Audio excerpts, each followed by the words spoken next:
Let's see if I... How about now? Oh, I bet you can hear me now. Okay. All right, there it is. Yay, fixed it. I was just saying hello to Midnight Voice ASMR, and I wanted to compliment you on your intro video. It's super good, and I'm not really an ASMR person, so maybe I'm not the person to say so, but I really enjoyed it. So kudos on that. Also, hi, Patty Smith. Good to see you again. And with that, it's time to get us started. So, hello. Oh, sorry, just a sec. Yeah, can I help you guys? It's a couple of jumper cables just walked in. Okay, I'll get you a couple drinks in a sec, but just don't start anything, okay? No, I'm watching you. You gotta be careful with those guys.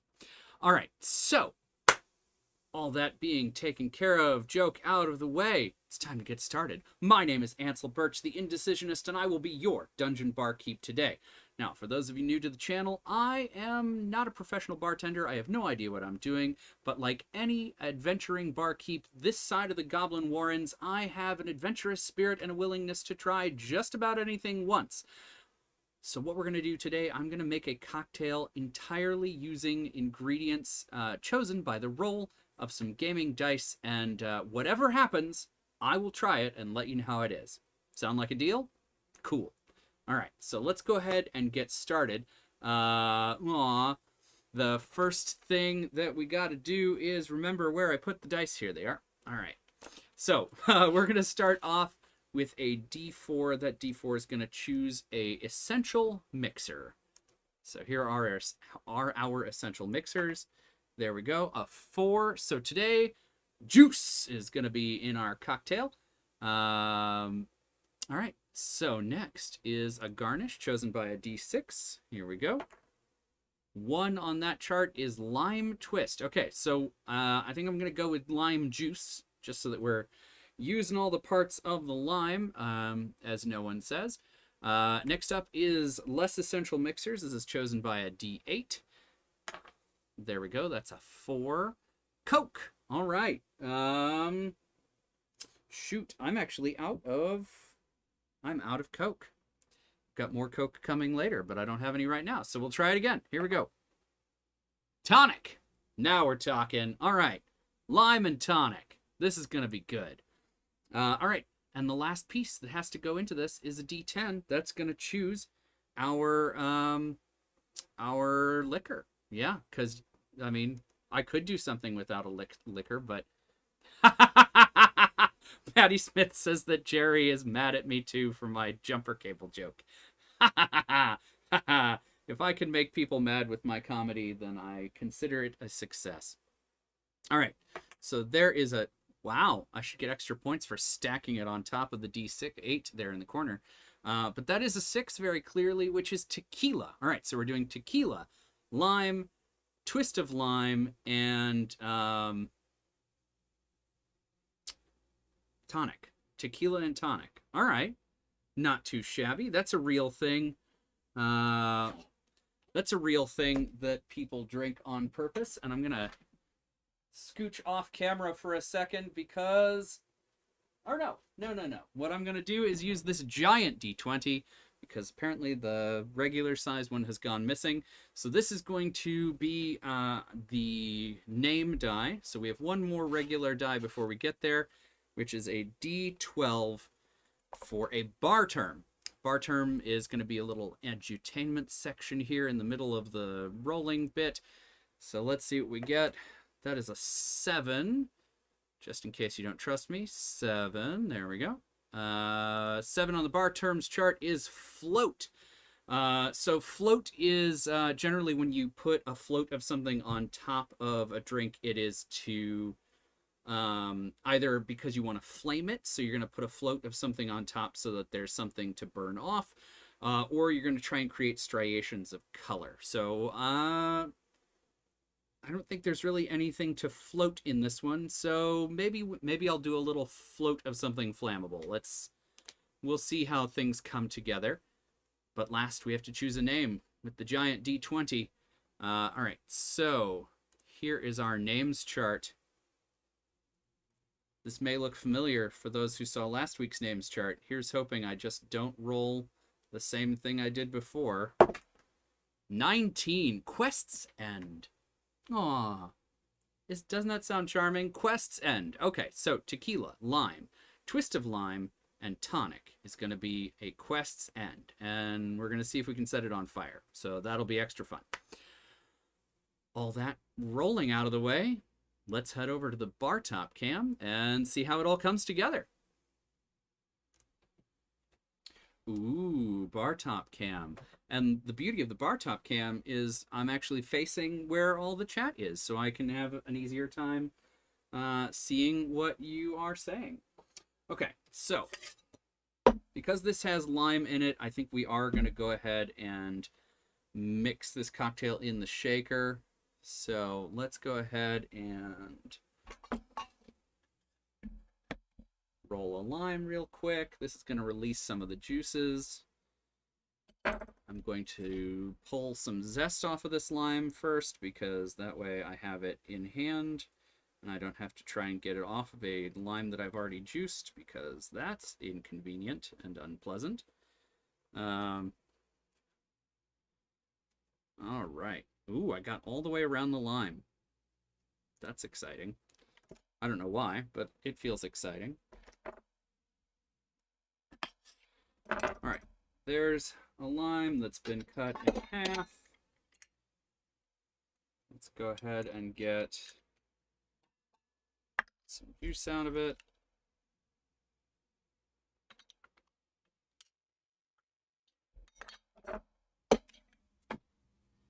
I've actually put a garbage can behind me, which is crazy.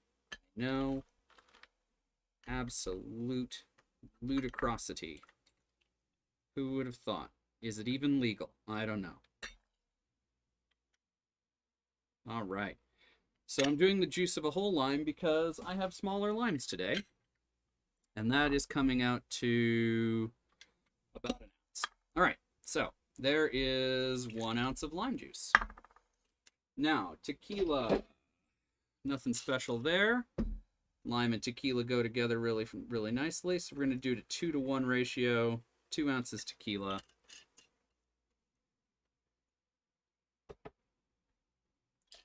Bloop. All right, and we're going to finish this off with tonic, which is also a bittering agent. So I am going to go ahead and say that this is going to be quite bitter at the outset. So I'm going to make an executive decision and add a little bit of simple syrup just to keep it from absolutely destroying everything. So we're going to do 1/2 ounce of simple. There we go.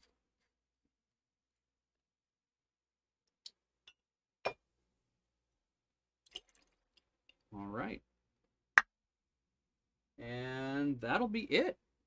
There's our cocktail. All right, so I'm going to put a few D6 of cold damage into the big shaker. Close it up. And we'll give it a shake. All right.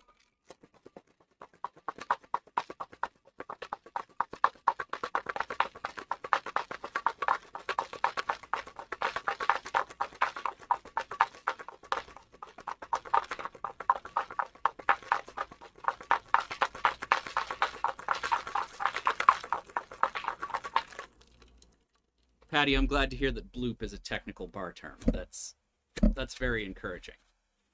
All right. So there is, let's see. This feels like a regular glass kind of drink. So we'll go ahead and pour this out.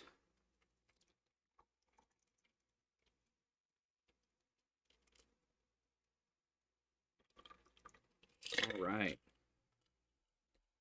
And it has occurred to me that if I top this with tonic and then set it on fire, the tonic is going to eat up my flammable material, and that won't be any fun. So what I think I'm going to do, let's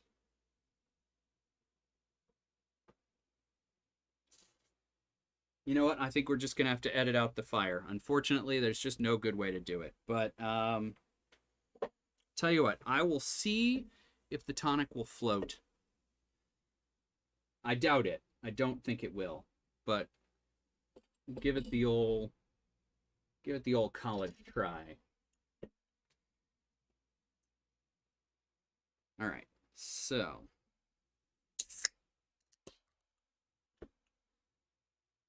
I know this is the fascinating part where you don't get to see anything, so I'll flip back over to the bar top cam real quick. Here we go. All right. So,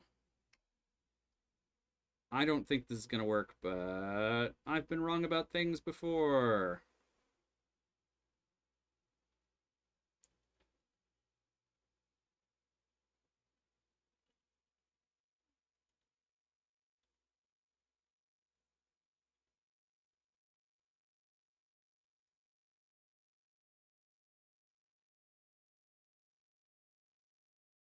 And I'm wrong now. Okay.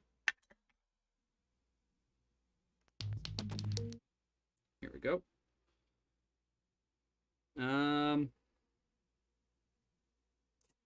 You can't really see it. You extra can't see it because of the way that the magic portal behind me works. But there is a little bit of graduation to the color of this cocktail. A little bit. Nothing major, but it's kind of there.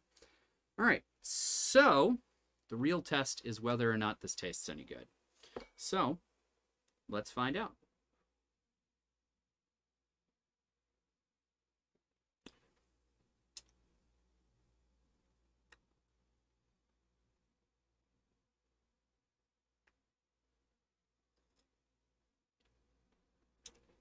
If you've ever had a margarita and thought to yourself, gosh, what I wish this margarita was is way, way, way more bitter, this is the drink for you.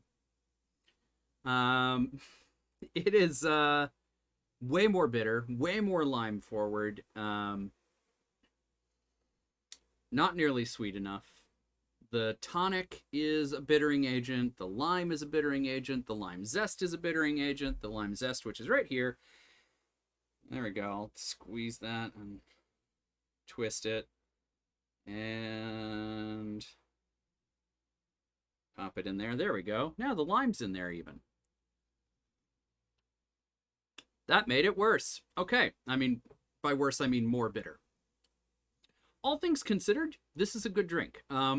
It's definitely bitter. It's for the people who like bitter in their cocktails. It's kind of like a limeade with a it's like a limeade with tequila in it, I guess. If you think about it that way, it's just way less sweet than most limeades.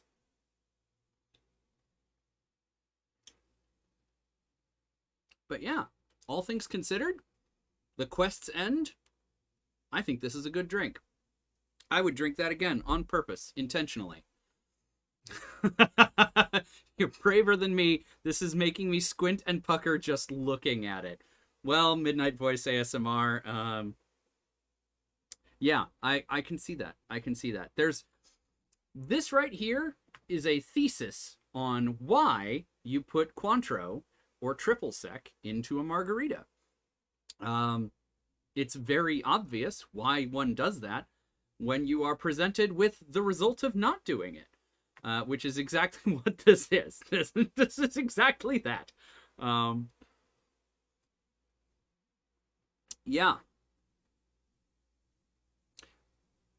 So on the storytelling front of this, I feel like this is a cocktail that people serve in like a frontiersy sort of place. I'm thinking like if we were doing like a Western or I guess like a Western analog, any other, Western style thing where, they sidle up to the bar and we have to show that these are people who are, living hard and doing things out of necessity. I think, oh, that's what it is. This is a seaside bar. This is a seaside bar where maverick buccaneers come in because they need that hit of vitamin C, and they need it bad.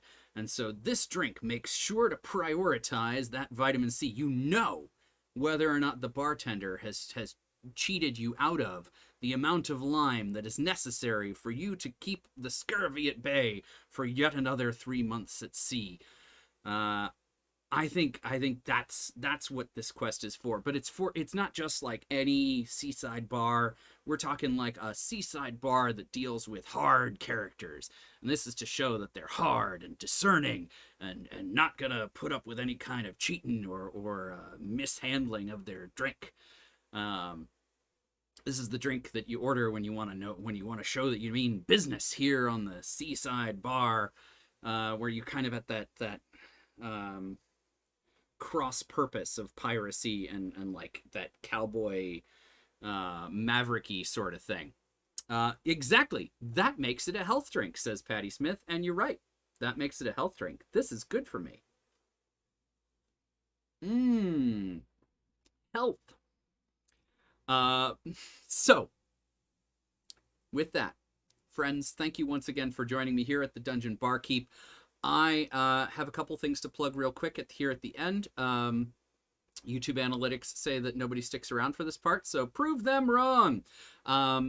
This coming Saturday is sign up for TTRPG Pickup Con 13. 13 of these things I've done. It's a free online gaming convention, and you can sign up for games in, I want to say, 7 different systems already, with probably more to get signed up in the next couple days. So keep an eye on that website. You'll be able to check out the schedule ahead of time, and then sign-ups for individual sessions start at noon on Saturday, the 17th, so check that out. There's a link in the doobly-doo, indecisionist.com/TTRPG Pickup Con, or you can go to TTRPGPickupCon.com. That's all one word. But like I said, there's a link in the doobly-doo. You can also go to that same website with a slightly different slug at the end and check out all the information about the Dungeon Barkeep. I'm going to be updating all of the cocktail information soon. It's been a while since I've done that. I'm sorry if that bothered anybody or if anybody even noticed. But I've noticed that I haven't done it, and I'm going to fix that soon. You can also go there for all the other projects that I have going on, including, and this is also in the doobly-doo, I just released a new game, and it is free. You can download it for free on itch.io, and it is a pirate game based on the hit sci-fi game Lasers and Feelings. The pirate version is called Sails and Legends. And like I said, you can download that for free at itch.io, and I hope you love it. All that being done, kicks in the swinging saloon door with a peg leg. Hell yeah, Midnight Voice ASMR. Hell yeah. All that being said, friends, thank you so much once again for joining me. Drink adventurously.